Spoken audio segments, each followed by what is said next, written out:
Good morning, everyone. Welcome to Catalyst Energies. My name is Dee. Thank you for joining me. I'm so grateful that you're here. So I'm running like an hour behind, not entirely surprising considering all of the circumstances that are surrounding life right now.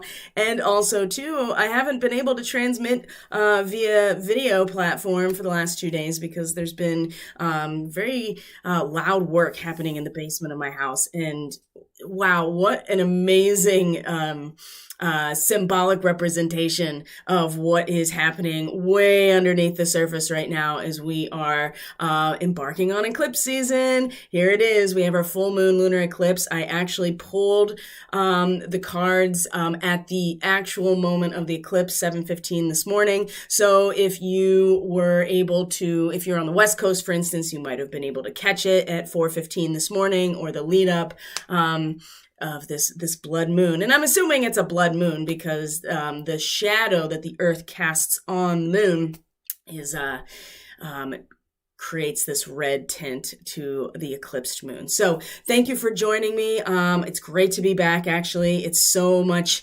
I've posted the last 2 transmissions written form on my social media. So if you're not following me on social media, you can link to that in the description box below so you can get a sense of the 2 days leading up to it and all the astrology. And it was specifically about this particular, what this eclipse, a South Node eclipse, what it means, what we're letting go of. And I will go back over all of that territory today as we go through all of this astrology. There's so much fixed star astrology. The Orion star seeds are being activated. I'm going to be talking all about that on the 6th day of the Mercury Retrograde Alchemy Astrology Summit. If you're not signed up for that, you can find that information also in, I will put the registration link in the description box below. It's through a wonderful astrologer named Jamie Goldstein, and she put this together, and it's 6 days of just a brain trust of Gemini and Mercury Retrograde, which is what's going to be happening here on the 29th, is that Mercury is going to move retrograde. This is so intense right now. There's so many things to cover. I don't even know I wouldn't say I don't know where to begin, but full disclosure, this eclipse is happening right on my natal sun. And the next eclipse, the solar eclipse, is going to be in direct opposition to all of the Sagittarian energy I have. Mercury retrograde, I have Mars, and I have Neptune all conjunct in Sagittarius. So the eclipse is going to be opposite all of that stuff. And I have no natal Gemini, none.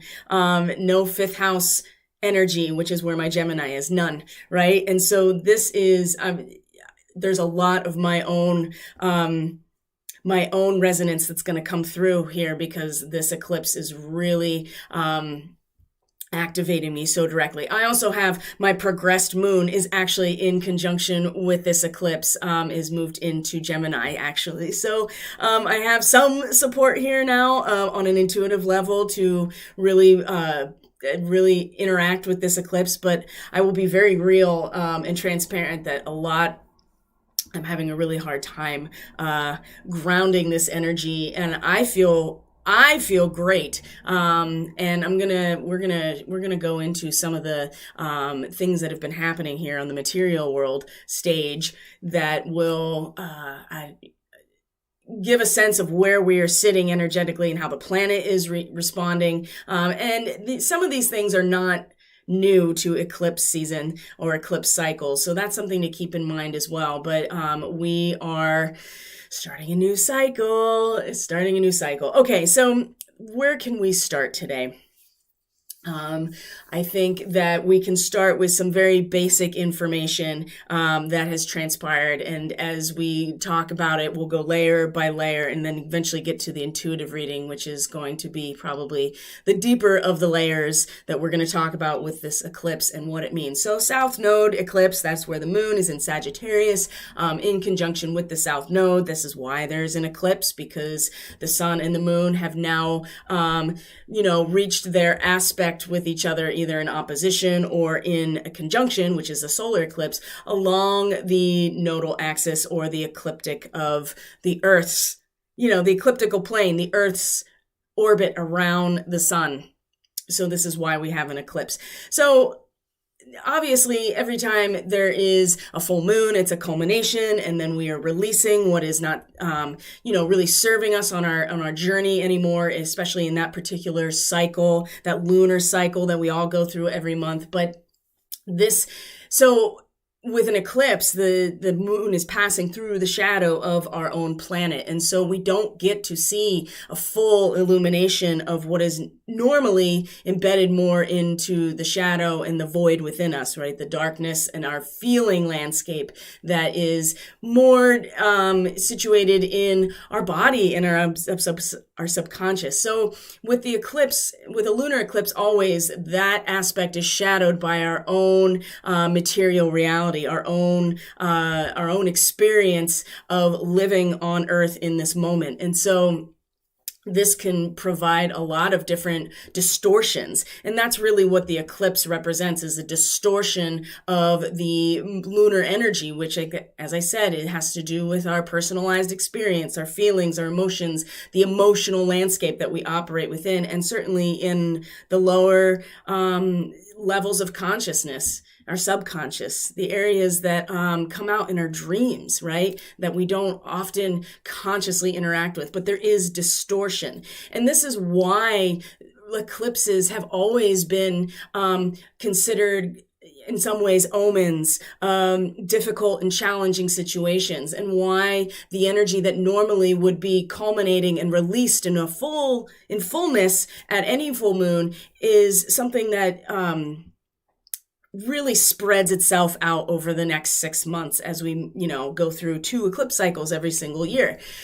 So, and is it because our ancient ancestors were really that simple and they just didn't understand what was happening? Even though we can point to Babylonian cultures in their star catalog and the sophistication of Egyptian cosmology related to the building of their structures and astronomy, how the Greeks are and their system of philosophy and democracy are in fact the very bedrock of Western civilization. But yeah, let's just assume that they were so simple and they just didn't understand what was happening. No, they knew exactly what was happening. They knew exactly how these cycles impact us at an energetic level. And that's why they saw these eclipses as harbingers of challenge and difficulty, because we have to work through something over a longer period of time.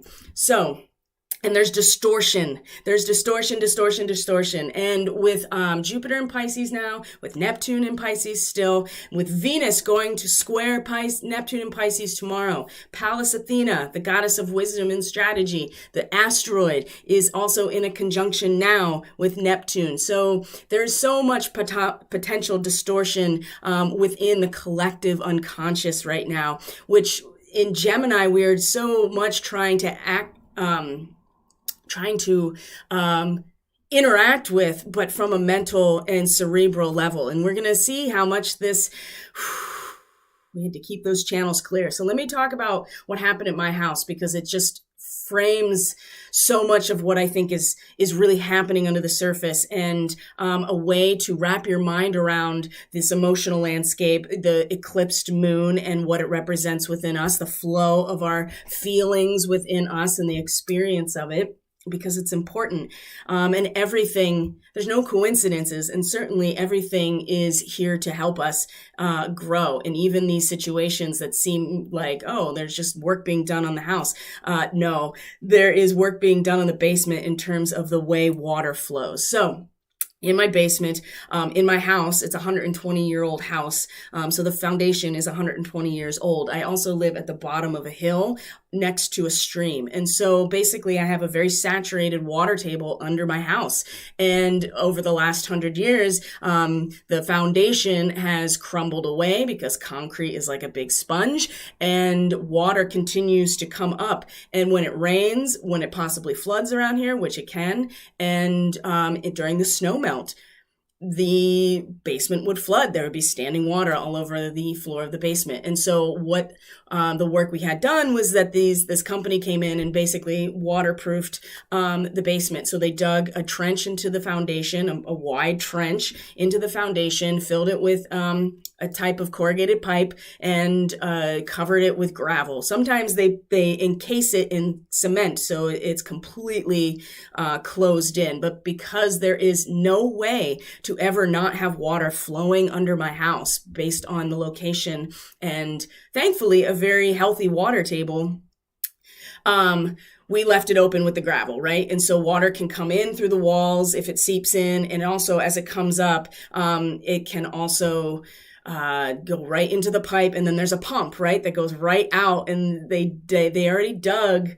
The people who originally built this house dug a system of piping that went right out to the stream from the basement. So somebody definitely planned ahead, but this is just, making it a lot better and keeping the floor from being flooded. So think about this because I did, from a symbolic representation, right? What is that basement? Well, it's our unconscious. It's our subconscious. It's that dark part at the bottom of the house, the foundation that holds everything up, but also we hardly go down there, and we don't really often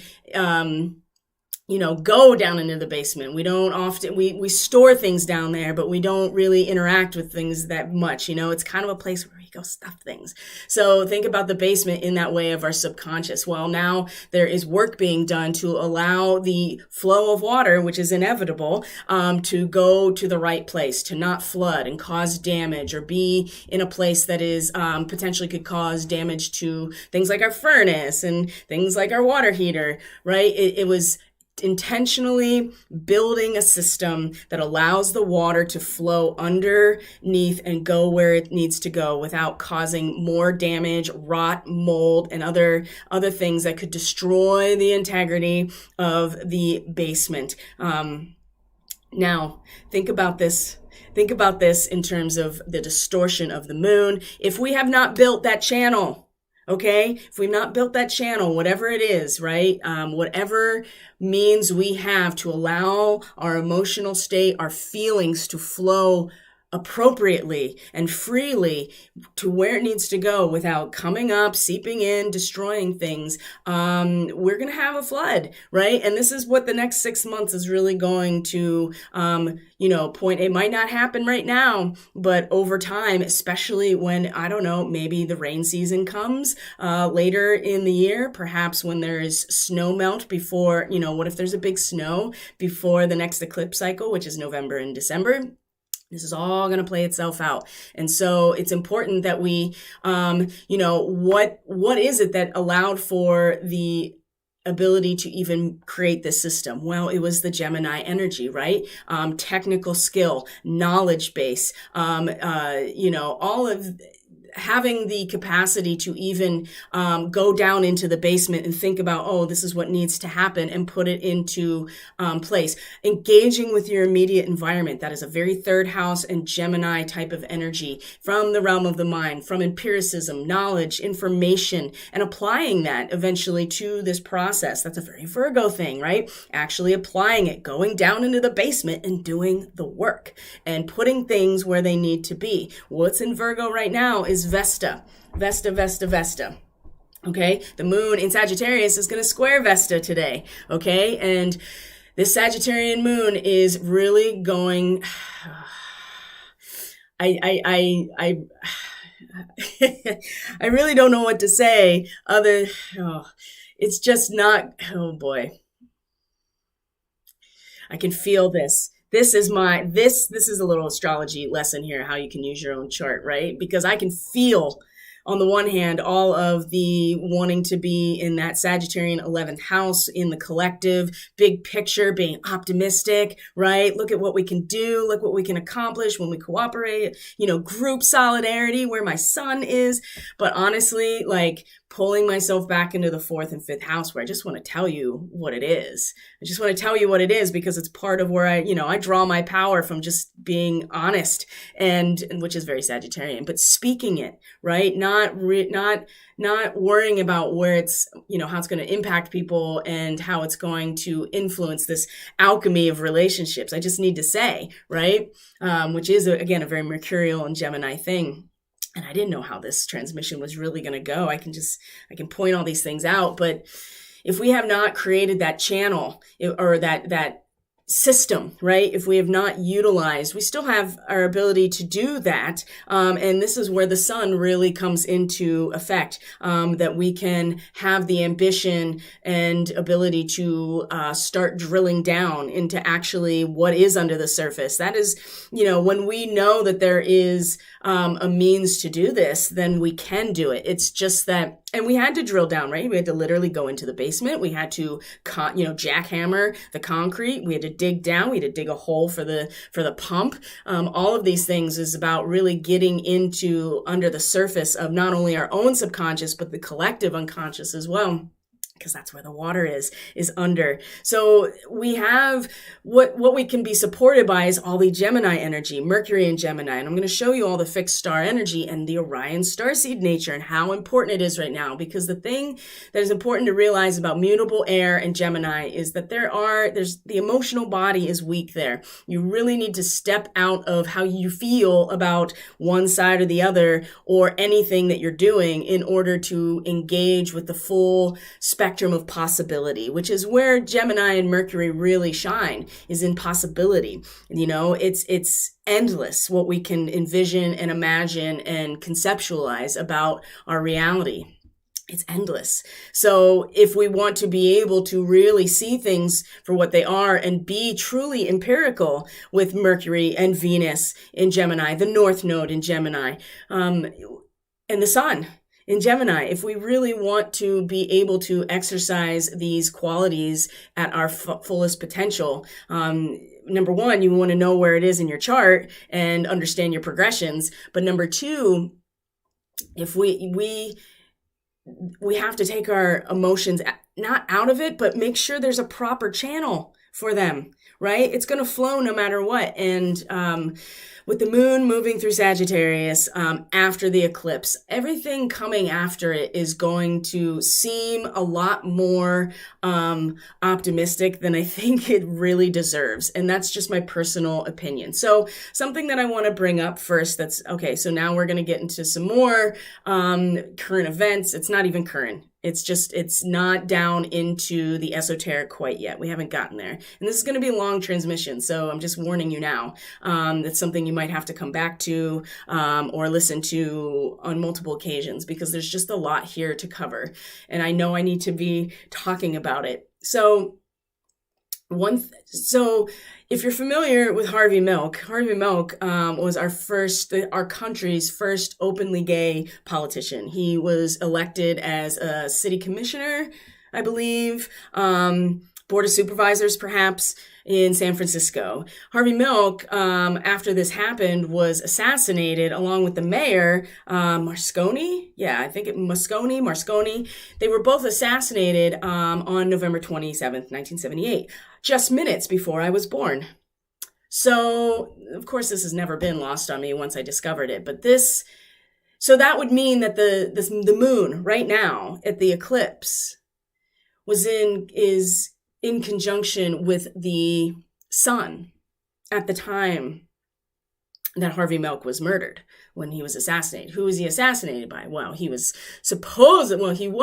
physically assassinated. He was shot by another politician named Dan White, who was apparently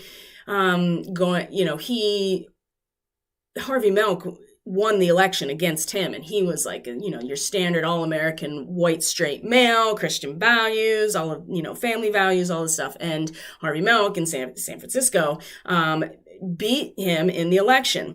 So he lost his position. Well, apparently that made him go crazy. And there were some other ridiculous things that were part of his defense. But he ended up being convicted of manslaughter instead of murder. And it sparked the White Night riots in San Francisco. So there's a lot here that we could unpack on a different level. What I want to bring up is the fact that next month is Pride Month. June is Pride Month. And we are looking now at the anniversary of the death of George Floyd, and what that did and which happened right at eclipse season last year. So it felt so necessary to bring this up, and take it for what you will.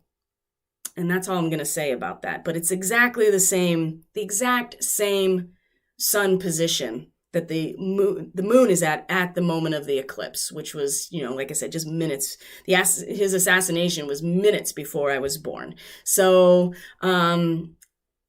group solidarity. I mean, a South Node eclipse, we're definitely letting go. And I talked a lot about this on the transmission in my written transmission yesterday. So I really encourage you to look at that so I don't have to go back over what it means, that essentially we're being primed to let go of really strongly held collective values. So another thing that happened today, and I swear we're going to get into the chart and you won't have to keep looking at me, is that the Great Sitkin volcano in Alaska erupted last night or early this morning, which is not actually unusual in terms of eclipses, right? And there was so much solar activity on the 22nd that there were like 12 CMEs in one day, which is unheard of. So welcome to solar maximum. I mean, we barely in solar maximum, and it's like bam, bam, bam, bam, bam, bam, right? The Schumann spiked to 100 hertz right around that time, and now is almost flat. It's so quiet. It's not making a blip, even though this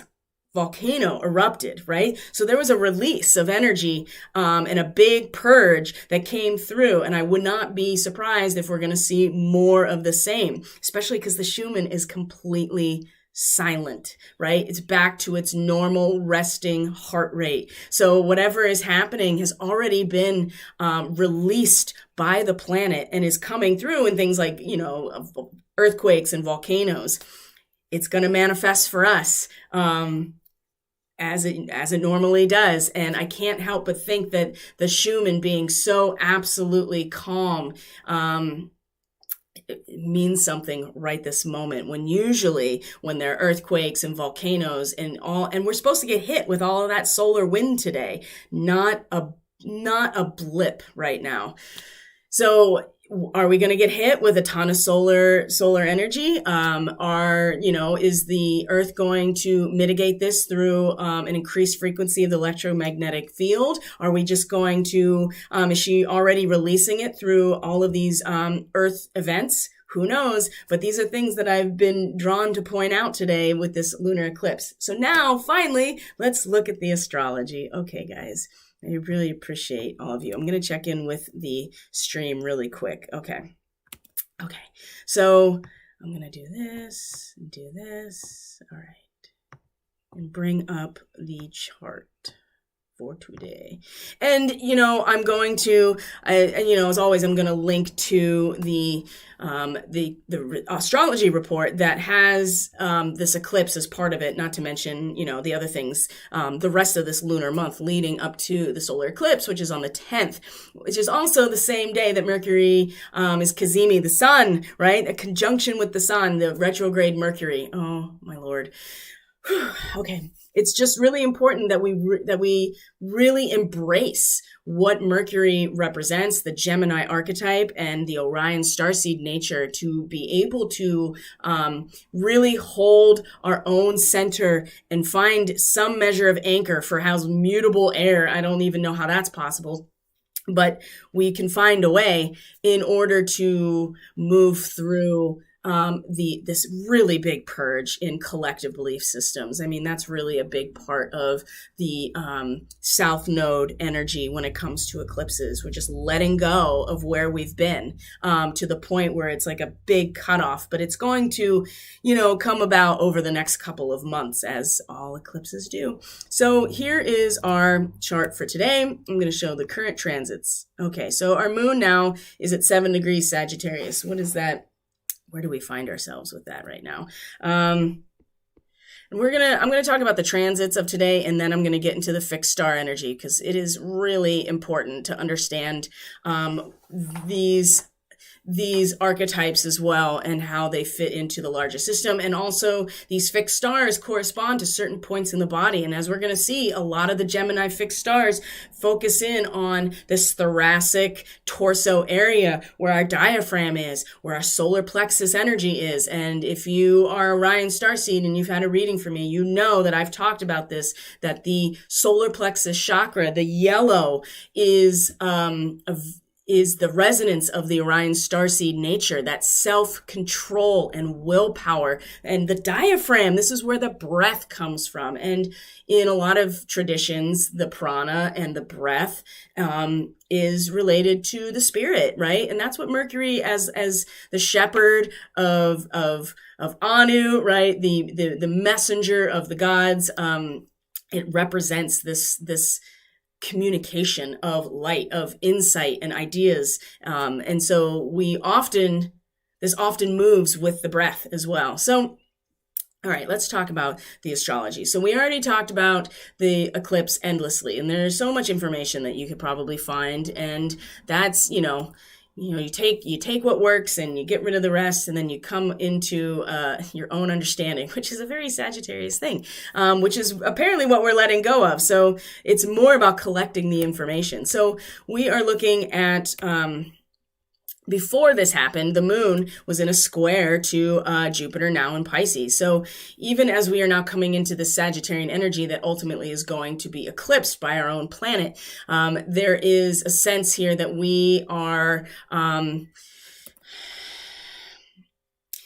a lot of unconscious energies are being mobilized under the pressure of things happening. And Jupiter in the second degree of Pisces, which I've talked about already, is very much like an umbrella protecting us from the reality that, for as much as the collective unconscious is all of us together, then that means it's all of us together.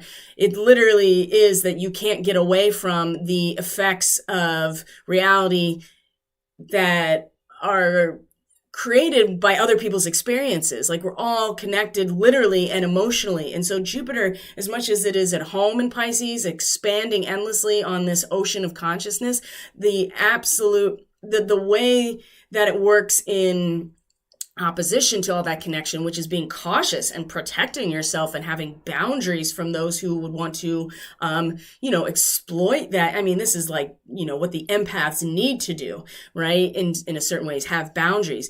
Jupiter at this degree normally is just expanding, but in some ways it's like an umbrella. It's an advocate and a benefactor, and so is giving us, and representing us, and is defending us as well, keeping a sense of boundary when it comes to the connection that we all have with each other, which is really important right now. Again, this is part of the caution that we should exercise emotionally as we engage fully with the dialectic of the Gemini archetype and the Orion starseeds. About the magician is not necessarily emotionally involved in the, you need to apply the emotion, but that's the Cancer energy. That's a different energy. That's the containment that holds the magic. And then there is some sort of alchemical process there. So we already know. So there's a mobilization of unconscious energies under pressure,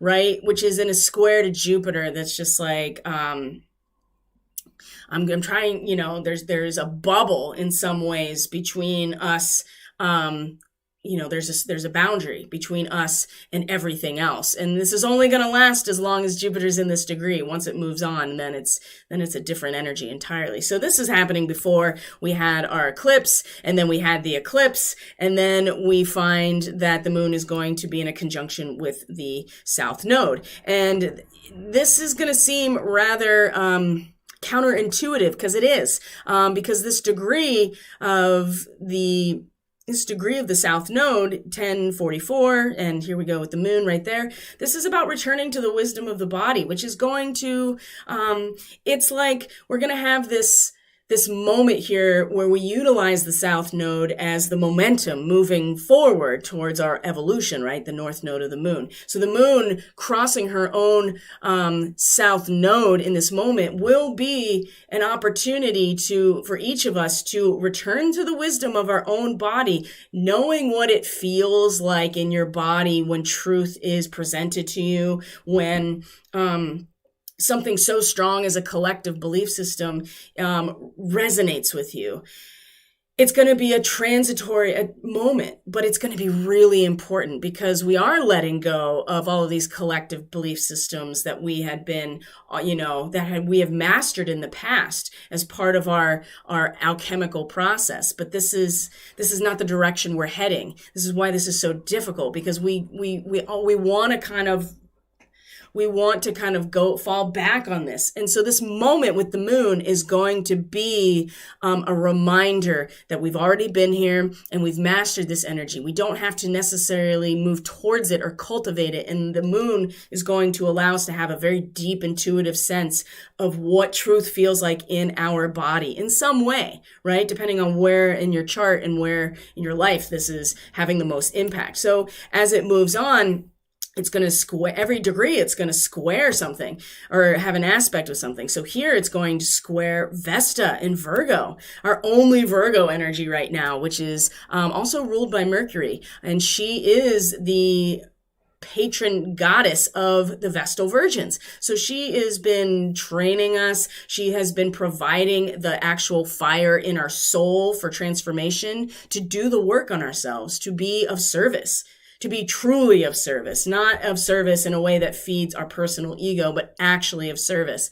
And sometimes that is against what our ego wants. And this is why it's important to be connected to our higher self, so that we can know the difference. So the moon is going to square Vesta. That is really about the power of the trained mind to penetrate through. For the veil to drop, we have to be able to even see what is beyond that veil in the first place. In the moon, here, this is where it starts to get very much like, there's a flag that turns into an eagle, and then an eagle that turns into a rooster. And it's this idea that we bring forward the new age, right? And Vesta's just like, great, but I'm pulling the veil back, and you have to be prepared to actually see through, to actually do it. You have to actually be willing to pull the veil back on your own if you really want to get to, the essence of who you are, the real character of who you are. And so while we are emotionally, or on some personal level, starting to be like, oh yeah, we're optimism and honesty and all of these big picture ideas that Sagittarius represents, right? Oh, what we're capable of doing together. Vesta's going to be like, that's great. Are you going to pull the veil back so you can see the truth of who you are? Or are you going to stay kind of in this place of just like, it's all going to be great, right? And then right after that, now this is really, really important, okay? Right after this, the moon then comes into a quincunx, that 150 degree angle with Uranus. Now, the moon at Sagittarius, I know this is so much information. You're going to I'm not going to apologize. I'm just going to give it for what it is, because I have to do this. This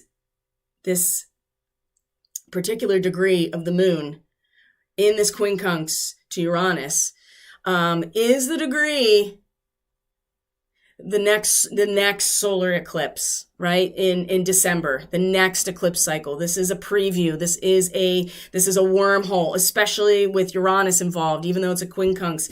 Let me tell you, this is about the heavy baggage that we can't hold going through the wormhole, right? Uranus is so restless and really testing our ability to, what can we actually take with us? It's not much, right? Because we have to, we are transcending time and space with Uranus and the Aquarian aspect to go tunnel through time and space, right? It's like a stargate. It's like a portal with Uranus, that collective third eye opening. We can't take the baggage of what our ego desires through this wormhole. But the quincunx here, right? That adjustment, this degree is rough, dude. It's a widow's past coming to light. It is secrets, it is everything has to come to the surface before the new cycle can be brought forward. It's inevitable. Even if the cycle is dead and gone, like a widow's husband, the past of her still is brought right to light before the next cycle can continue. And so we may, have a sense of this on a very subconscious, intuitive level that is going to force us to adjust our selves in terms of the baggage, because when that eclipse comes around in December, that will be this baggage that we're trying desperately to hold on to is going to surface at that time. Collectively, and especially with the moon, it's going to be each of us individually. Oh my gosh. Wow. And so think about that. Allow this adjustment to happen because it's going to be way more obvious and way more painful, I think, when the next eclipse season rolls around. So this whole cycle right now is giving us a chance to make this connection and to make serious adjustments. We cannot go through the ascension gateway with all of this baggage of what our ego desires. And it's not wrong. It's just a progression.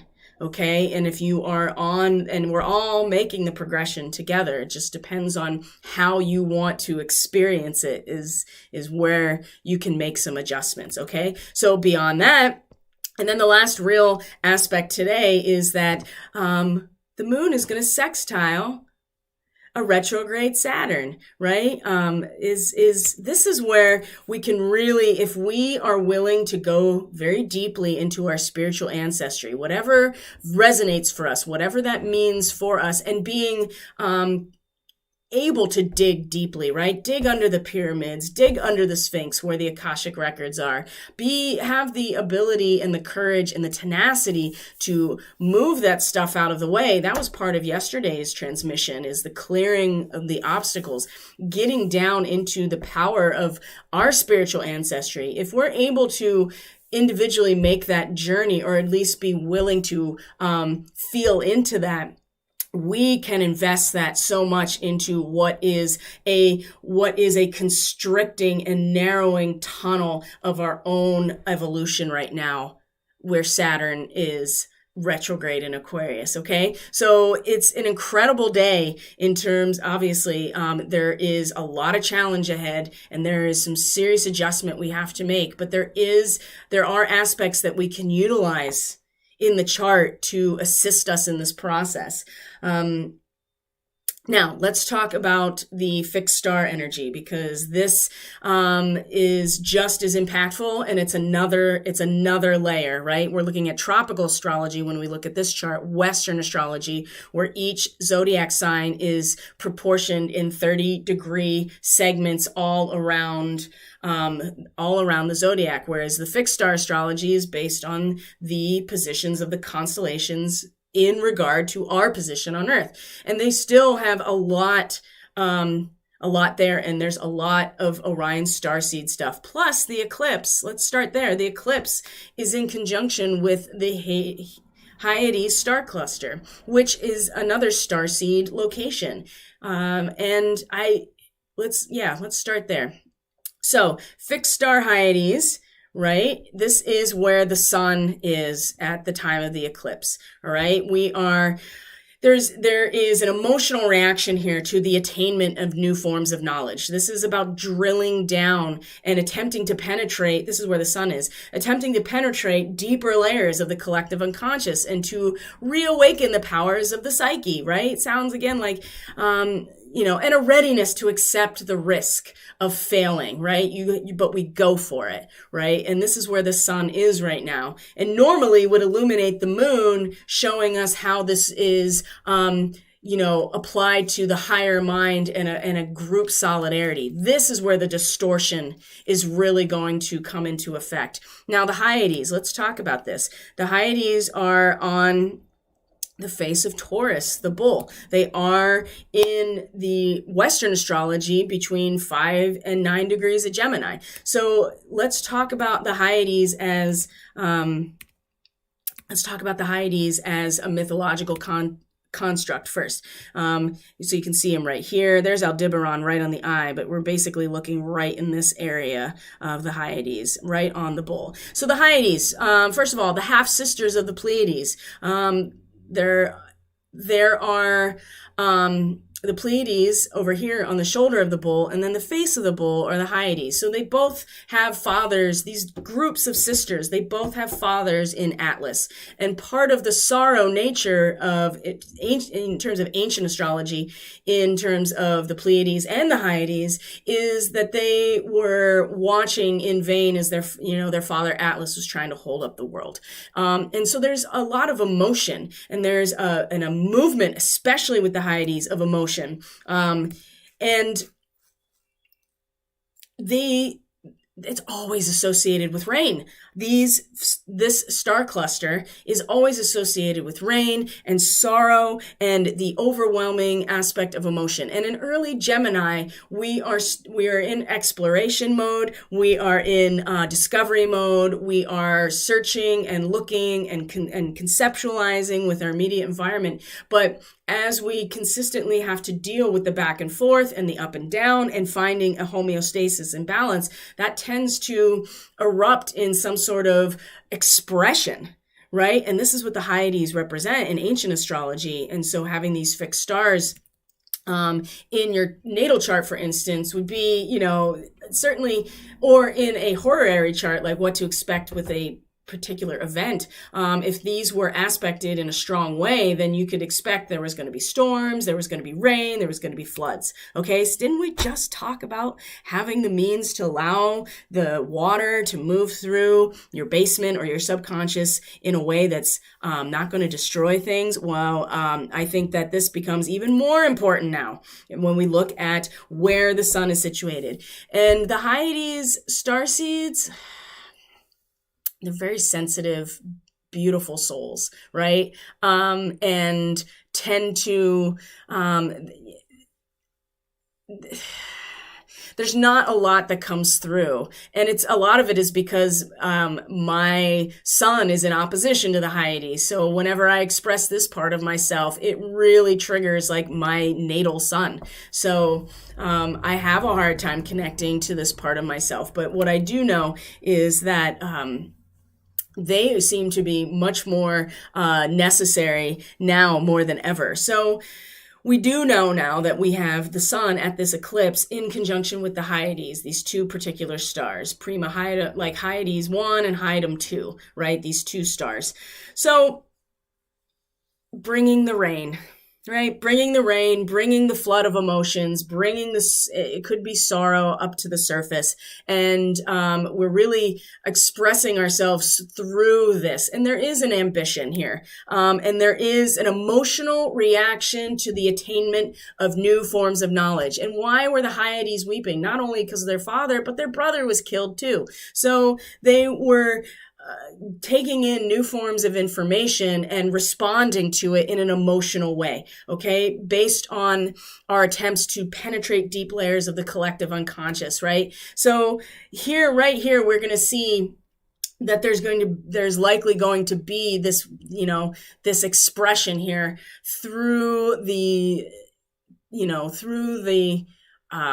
use of water, right? Expression, right? And it'll seem emotional, right? Because we haven't moved into Orion's starseed territory yet. So the Hyades, they're very sensitive, okay? The Hyades starseeds are very sensitive individuals. There's nothing necessarily aggressive about them at all. So it's important to keep that in mind as well, that this is a very emotionally reactive and sorrowful type of energy because of the sensitivity of the water. Okay. So we have that we're working with. Next,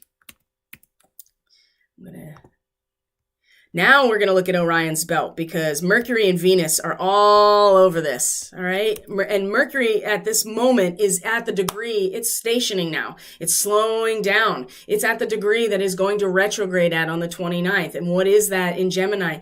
It is pruning back the wild growth. And then going retrograde, oh boy, not only we're going to have to like really prune some things back so that we are not like giving all of our energy to any direction that is going to move towards the sun. We're going to have to prune, and then we might even have to cut back some things that have died, right? Because pruning allows for the plant's energy to be directed at the stems and the stalks and the vegetative growth that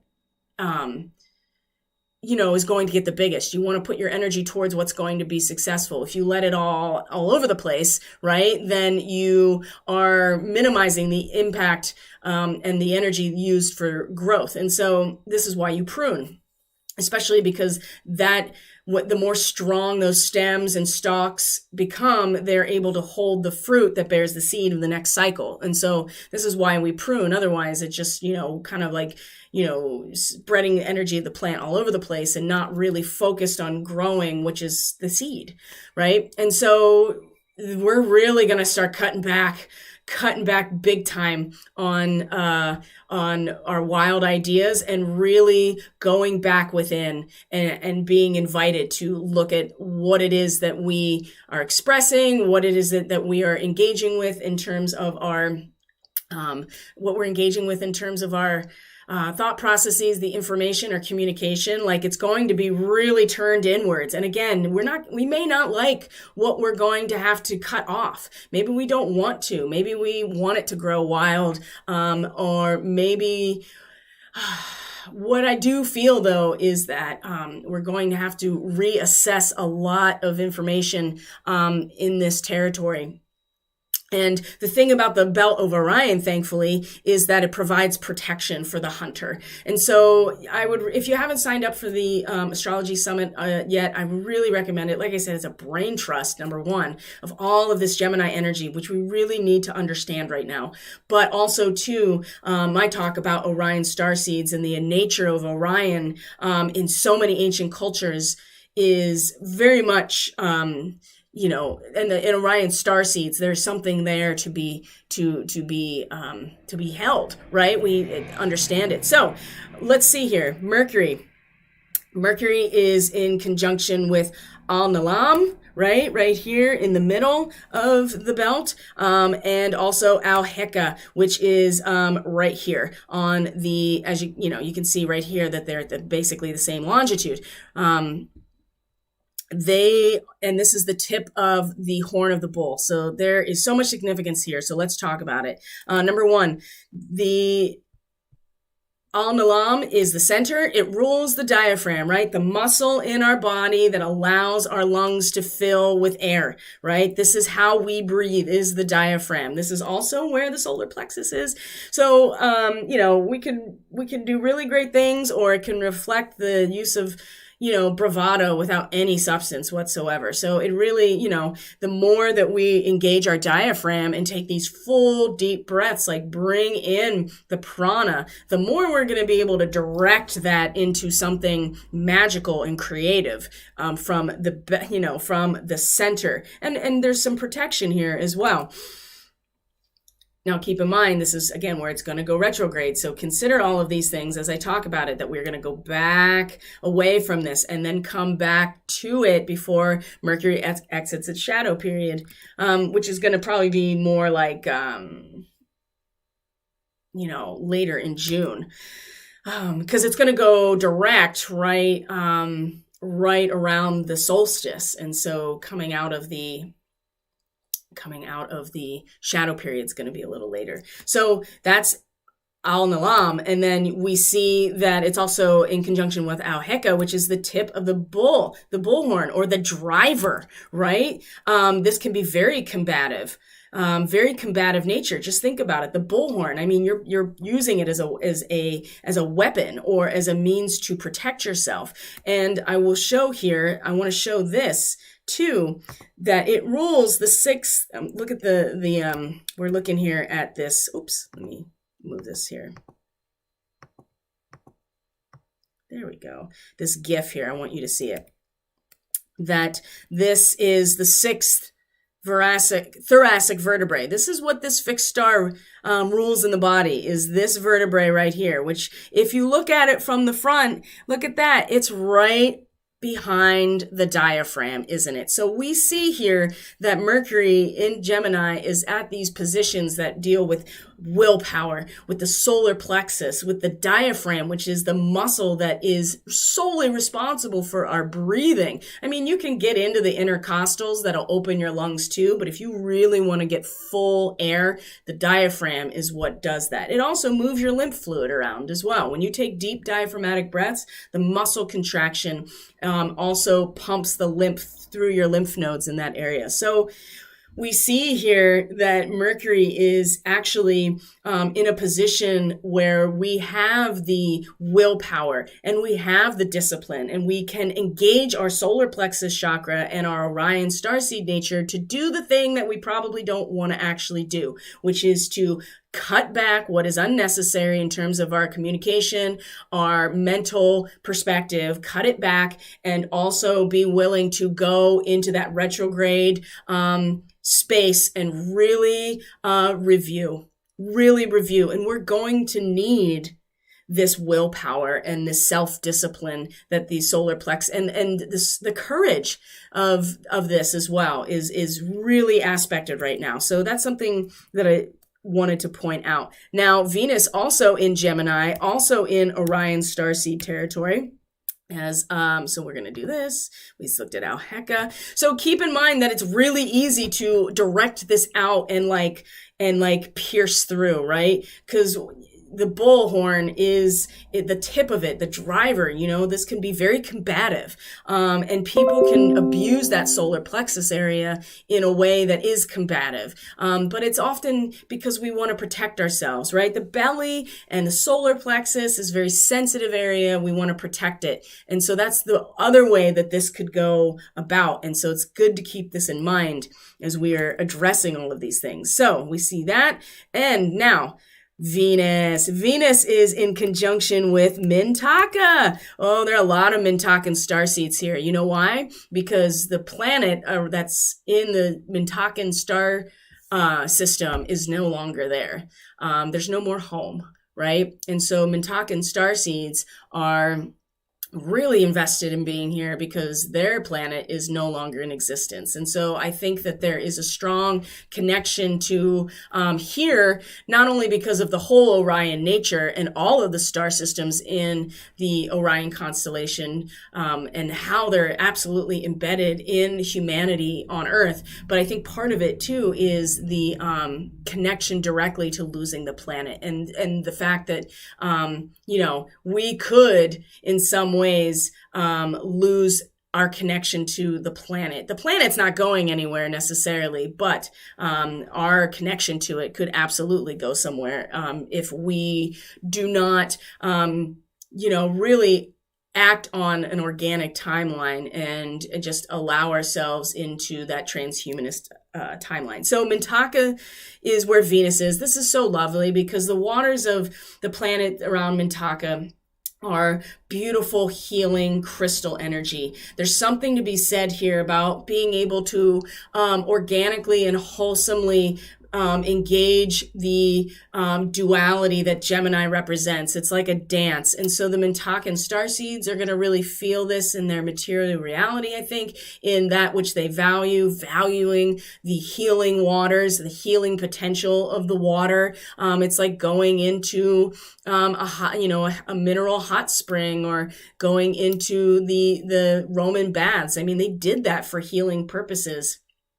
And, just even going into a hot tub, into a pool, into a sauna, all of those things represent that ability to heal in the waters. But with Venus, it's going to be very, it just feels kind of luscious, actually. It just feels very relaxing. It feels very healing right now. And so Venus is allowing for this in this conjunction with Mintaka. And it's protected because it's in that belt of Orion, who is the hunter, right? The warrior energy is very explosive. And so there is protection here on the belt of Orion. But what else is there to address here? And there's a wholesome enjoyment, right? We really want to value the rhythmic activity in a natural setup, right? The two poles of a healthy personality, right? With is the mind and the emotion.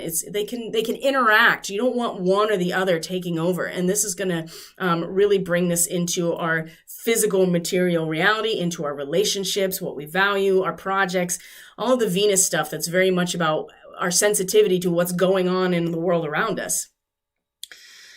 So what is it? It rules the left side of T1, number one. T1 is the first thoracic vertebrae. Let's see if you can see this. Yes. Which is right here. And it's the left side in particular. So we are looking at the collarbone that this is representing. So, the whole chest will open when we, the whole chest is going to open when we are able to when we take a full diaphragmatic breath, right? And then this all opens. And what happens when this opens? Well, you can feel that the heart chakra and whatever chakra is here in the thymus, I don't know what it is, but I know it's coming online. And then into the throat chakra is going to start opening. And that's a very healing connection here. The throat chakra resonates along the lines of the Taurus sign, right? The earth energy and Taurus resonates with the throat chakra. The Schumann resonance is what resonates with the throat chakra, right? So having Venus here today as well is really going to be healing. And the Mintakan starseed aspect is really going to support this today, this healing. And, we express through the throat chakra and we transmit as well. And there is something very physically healing about sound coming out. The vibration in the throat chakra is very healing. So engaging with sound healing today, a sound bath, we think of a bath as like a water thing, but sound bath could easily be a crystal sound bath, right? Seems very Mintakan right now.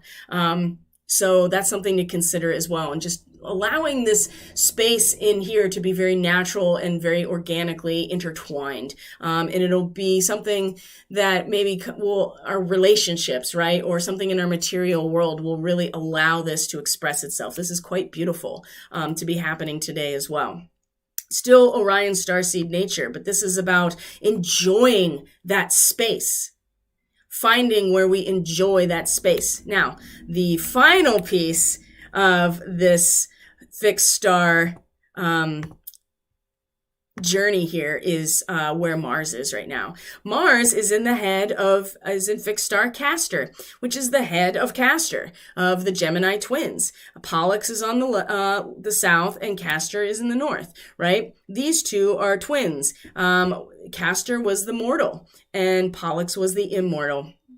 And the story goes that Castor was the herdsman. It was, was able to manage the horses and the keeper of the animals and was mortal. And when Castor died, Pollux requested from Zeus to also die so they could be together forever because there's no separating the duality, right? So Mars is at Castor right now.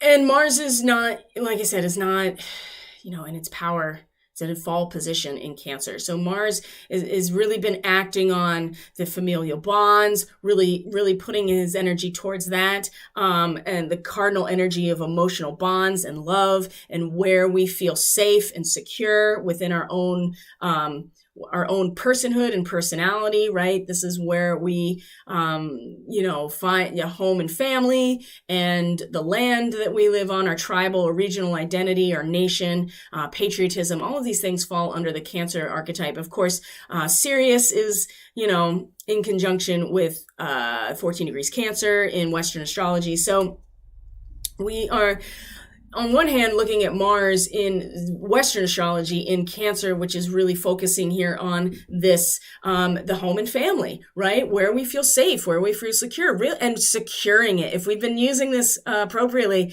like really putting that warrior energy towards protection, and also gaining nourishment and healing from the collective that Mars feels responsible for, and where Mars feels that it belongs at this moment. So, but when we talk about Castor, the head of the North Gemini twin, it rules the front of the stomach. Okay. It rules the front of the stomach. Here we go again. And so what's on the stomach? Your stomach is on the left side, the front of the stomach. So again, we're talking about the left side, this very feminine side, ruled by the right part of the brain. So it's all holistic and integrative, in terms of the information that we take in. It is actually very, Sagittarian is expressed through that side of us, because the ability to, bring information and together and into some sort of cohesive understanding is very Sagittarian. So it rules the front of the stomach. So very similar to also the diaphragm, and also and what does the stomach do? It breaks everything down and assimilates it. So Castor in astrology, if it's depending on how it's aspected, can really can either be an intellectual gift, right? Or it could be a nervous breakdown. So it's something to consider with Mars here, that Mars is very active as a planet, right? It is the warrior planet. And so there's cardinal fire. And so there's a tendency to want to act on it and really prove our virtuosity in terms of our immediate relationships in our family, or and it's specifically getting some sort of feedback or emotional reward from our proving ourselves in some way. So we can, this can go a couple ways here. But I would say that if we are not, very aware of the energies, if we are not allowing them to be transmuted, and working with them, and if we are very unconscious of what is happening around us, this very well could activate this nervous breakdown. But the other side of it is that we can prove our virtuosity in some sort of performance within the familial matrix that supports us, that will be a huge emotional reward and kick back, basically, that we are doing what we are really meant to be doing, and within a space of security and safety emotionally. That's what Cancer represents, the containment system of our self-esteem and our emotional vulnerability. So something else that came up, castor oil is actually related to this degree, castor. I'm going to do more research on it, and the reason that I bring it up is because it came up in a channeling recently from Magenta Pixie, the most recent, about this eclipse. And she talked about Edgar Cayce and how in his readings, he would often recommend or prescribe castor oil packs. And this was being directed specifically at people who maybe are having women who are having issues with their cycle, as a result of maybe being in proximity to certain people. This is has been reported very widely that there is disruption. I personally am not having any of these problems, and I'm around a lot of vaccinated people in my family. So I can't speak to this directly, but it did come up in her channeling, and she made this connection to the castor oil. So whatever it represents, either symbolically or in reality as a healing method, I think is worth addressing, especially in terms of the nervous breakdown energy too. I feel like that there's something there that needs to be explored further. So, okay. Wow, that's so much information, and we're almost there, guys. So here's one more look at our chart. You can see that this particular website has a very specific perspective when it comes to medical interventions that are happening right now, and also the larger global reset. So I'm just letting you know that I'm not putting this up here to reflect my own personal human opinion about what's happening. I just like using this website because you can literally cycle through by hour, and you can watch it or day or month.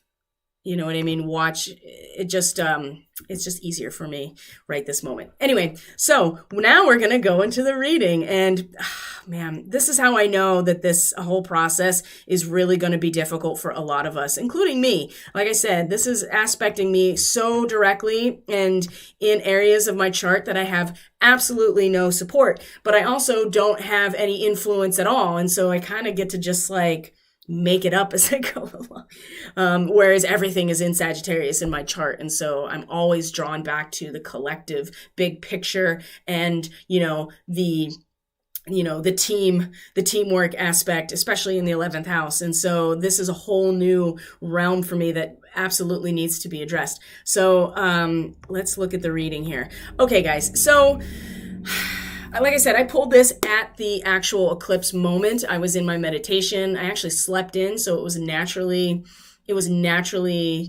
planned, if that makes any sense. I didn't plan to do it at that exact time. It really just happened because of when I woke up and went through my process. So take that for what you want. But here we are looking at the chart, and you can see that this entire cause and effect horizontal axis here, it's all reversed. A lot of Mercury, because we have the 10 of discs. Mercury in Virgo is reversed. We have the Magician reversed. There's our Mercury retrograde. And we have the Sun reversed. And this is, I think, really indicative of our eclipse point. The sun itself isn't reversed, but because there's a distortion in the lunar illumination, we are not going to get the full amount of realization and culmination to release at the moment of the full moon as we usually would get because of the eclipse. And I think this is where we're like, why this is reversed like this. Now, and really accepting the challenge of what we're about to move into and how important this Mercury retrograde right now is in terms of stepping into our own inner magi and realizing that we can manifest whatever we can conceive of. And so we have to be able to understand how that process actually works, and not just a really nice platitude to consider. So, and this is, I think, what this whole cycle is going to be for us. So let's start here. The sun upright, number 19. This is, the sun. Look at how joyful the cherubs are. And there's a huge, there's a full zodiac sign. Sorry, guys, let me grab my notes real quick.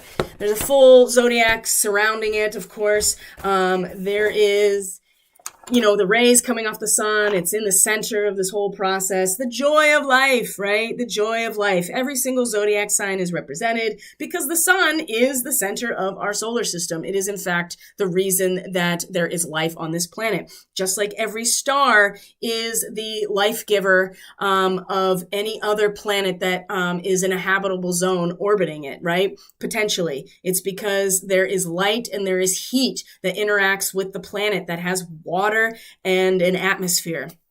And those things are basically the building blocks. So joy of life, the sun in the 5th house, right? 19 is 9 plus 1 is 10. You're looking at a culmination, right? Like reaching a pinnacle, which is, the sun. It's the center of everything. So it's a power that gives unconditionally. Just like when we are in full alignment with who we individually are and creatively are, we also are giving generously and unconditionally because we become a vessel, a channel for the Kundalini to move through us and to create a sense of joy and passion in our lives. So without the depth of the water, without the depth of the water, the sun is going to create a desert. Okay? And this is why, again, it's important to not stifle the water running down underneath the basement. It's important to give it a channel in which to flow appropriately to where it needs to go. Because without the water moving through us, moving through life, we need water in order for life to thrive on this planet. Without that, it's just barren, right? It's just barren. And the other ways that this can represent itself reversed. Self-complacency and dazzling illusions and promising things and nothing happening, or being conceited, right? That 5th house Leo energy, the sun being being reversed in some way. It's promising a lot and delivering nothing, or the barrenness of the desert. These are all aspects that the sun can represent. And so as this causal factor, what I feel like is that we are drilling down and really ambitiously looking for these deeper layers of the subconscious, and we are not, it's going to be over the course of the next 6 months where we each emotionally are going to realize if that is part of what we are purging or if we are trying to hold on to an old collective belief system. And I think that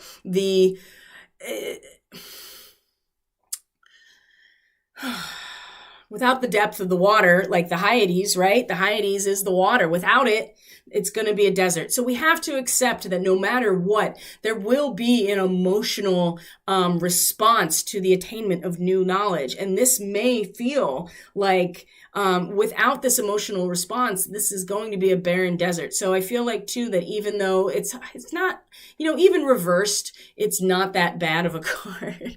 But what I do see is that we are not going to really enjoy the swelling of the sea that is in fact necessary as part of this process. Now, when it reaches here into the present moment, the 10 of discs, I can't even tell you how many times we've seen this card in the last 4 weeks.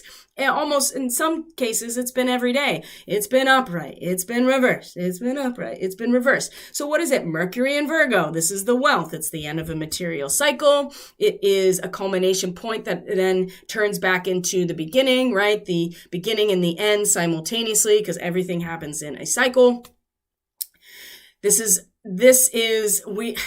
where the eclipse is leading us to a place, especially in terms of our analytical nature, what we are, working towards in terms of our own self. And also too, with that Vesta in Virgo, the pulling away of the veil, it is going to feel like it's not gonna feel like wealth, okay? It's going to feel like the opposite of that. And perhaps it will make some people more greedy and hyper fixated on accumulating, or getting fixated on the analysis of it, a poverty of feelings as well, right? If there's no feeling and then the sun creates a desert and we get here and it's just focused on the accumulation of resources, no feelings, no intellectual curiosity, just like I just need things. Remember what I talked about with Uranus, the baggage, right? We're going to really get a sense on a physical level, material reality, what the weight of our baggage. Oh, and you can see when it's reversed, Mercury is now at the bottom of this tree of life. It's inverted. And so we're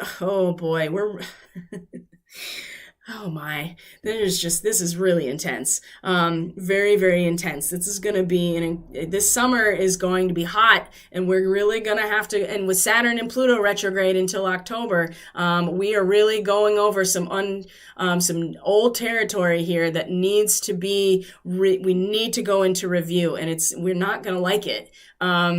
I think collectively we're not going to enjoy it. So where can we root ourselves energetically in order to prepare for the inevitable, right? This Magi reverse, this Mercury retrograde, there's no stopping this. This is a snapshot here of how we can interact with this in the best possible way, because it's still going to be challenging no matter what. So the chess game, one of the things I wanted to point out is the queen is knocked over in this card, okay? And it is a very clear chessboard, two sides, right? Here we go back again with the duality, the queen being knocked over. Let me tell you something about chess if you don't already know. The queen is one of your most versatile, powerful pieces. The king doesn't do shit. You're always just trying to protect him because he can't move, right? The queen is able to go anywhere on the board. So the fact that she's knocked over says a lot to me about this card. There's conflict, right? And in a very material way, political conflict, social conflict. This is where we're rooted. It's inevitable. We see the fated meeting here. This is inevitable. We plan to be here for this. There's no getting out of this now. And we know it. So it's, we are aware that people are out for themselves. They're serving their own agendas, which is this chess game. Who's going to win back and forth? There is deceit present. We also can be aware of this as well. This is the queen being knocked over. That doesn't happen in a chess game. Take an emotional step back, okay? And again, the Wolverine is going to come in about this, right? Be objective, which is very Gemini. Be an observer, which is very Gemini. Be a listener, which is an essential part of the communication process. Not just expressing, but listening, observing, being empirical. These are all Gemini energies that we can employ by stepping back from the direct connection to what has amounted to really just a chess game, right? Be objective, be an observer, take a step back. This is where we can root ourselves energetically. And where we are rooted energetically, we may not even realize it, that we are embroiled in someone else's chess game. But here we are, and it's very much a part of the karmic process that is unfolding with this fated meeting. Now, what we are aware of and where our energetic, our conscious awareness is, this Eight of Scrolls is like, we have a choice to make here. And either way you look at it, we're going to be going into a review period. And this is what this individual is doing. She is taking stock of all of the pathways that she's been on. And there's one path that she knows, and there's two paths that she doesn't know. And she's really considering, she's got all of her scrolls, and there's an animal guide on each one of these. You're going to need cunning and cleverness to go on the darkest of paths. The squirrel that is hiding from the hunters right now in Jupiter, 2 degrees Pisces, that's who is guiding this well-lit path, right? The cautious path. And then you have a raccoon, right? Who also is kind of a, one second, guys. Wearing out my battery. Okay. All right. And then you have the raccoon that's on this other shaded path that she at least knows. And so they are able, they operate at night. They got they're little burglars or little, the dark side of Gemini, I guess, seemingly, because they have the mask on, but it's really, it's just to keep them camouflaged really at night. We have a choice that we're going to make, and it's going to be through this Mercury retrograde period that we're really going to consider this, right? This energy that we're aware of is going to be where our conscious attention is throughout this cycle, and specifically with this Mercury retrograde cycle, all the way back out through out of its shadow period. And so this is a long time. We're really going to be thinking about, are we going to take the path that is most known to us, that is exercising the most caution? Of course, Jupiter is just like, yeah, and I'm going to protect you the whole way. But we want to have the bravery to step into the shadow, right? Our own shadow, which is what Mercury retrograde and this Magi reversed is really going to give us the ability to do, is to step onto a pathway that we're not familiar with so that we can learn more about ourselves, step into the shadow of ourselves. And exploring different pathways, especially if, that are based on collective belief systems. We have to be able to explore different pathways and step out of the comfort zone and the dogma of our current collective belief systems, because we have to. We are moving towards the North Node, which is newly open lands, right? But we're still considering.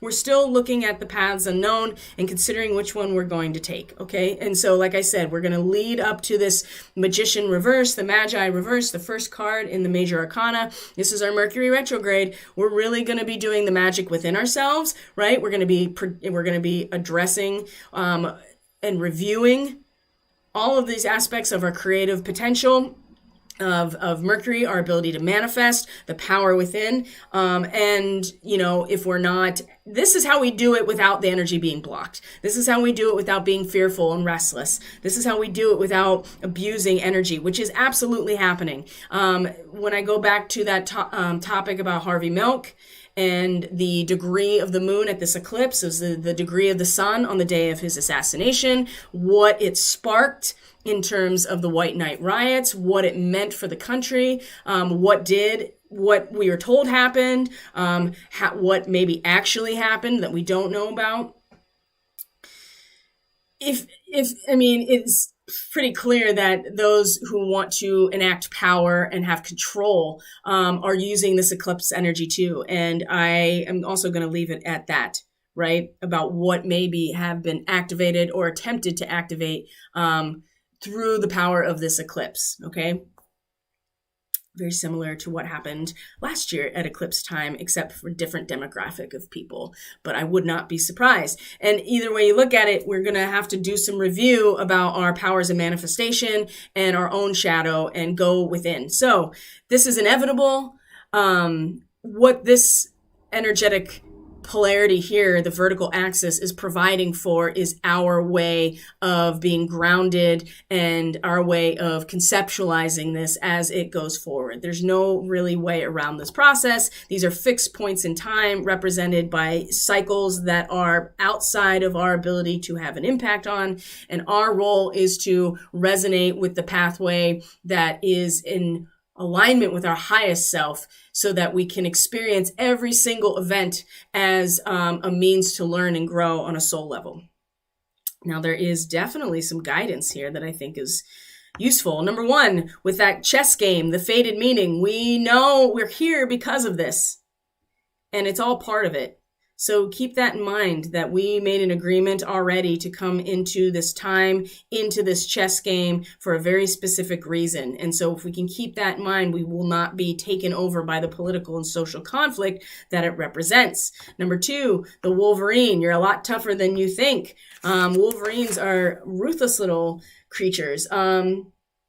It's important to be assertive and to have some sort of relaxed vigilance, right? And dig deep to discover our internal resources, right? That is really important. Digging deep to discover our internal resources. It's not enough to just accept that this is part of why we came here and that everything happening is part of the bigger agreed upon picture. We have to dig deep into our own inner resources so that we can actually handle what is happening. Okay, the Wolverine. It may seem small, but look at their claws. Oh, they're vicious. They are so vicious. And so being assertive in the face of those who may want to embroil us in their chess game is important, but also keeping in mind that this was part of our soul contract to be here for this. Okay. People don't like hearing that. Elk, stand tall and maintain your dignity no matter what, and others will treat you with the respect that you deserve. Well, that seems very connected to the Wolverine, but this is in relation to these paths unknown. So no matter what we do, right, we have to, we're in a cycle now where we actually are going to struggle to avoid feeling defeated and despair because of our circumstances. And we are going to have to, and it's pressing on all sides. And so we're going to have to maintain our dignity and self-respect in the face of this as we are considering where we're going to go next. What pathway are we really going to take? Now, the Four of Scrolls, this karmic trench, keep in mind that if you go down the pathway that's safe and cautious and you're familiar with and you've done every time, that this may be much more about, it's less about taking a path and more about you digging yourself into a hole you can't get out of, because it's the same karmic ideas, same patterns of self-defeating thoughts and actions. You're just digging and digging and digging, and you're not actually moving on to the rest of your field to plant seeds, and you're ignoring everything else because you're just digging down, and then you're trapped. Okay. And this is a reminder that if, going down the unknown path may be kind of scary and you don't know what to expect, but you have the elk to support you in terms of standing tall and your dignity and your self-respect and the strength that the elk, elk are huge. If you ever seen elk, they're massive. Nothing is really going to, you're not going to run over an elk. It's going to destroy your car, if anything, right? For instance, I live in Pennsylvania. There's deer hit by cars it's probably more deer hit by cars every year than, whatever.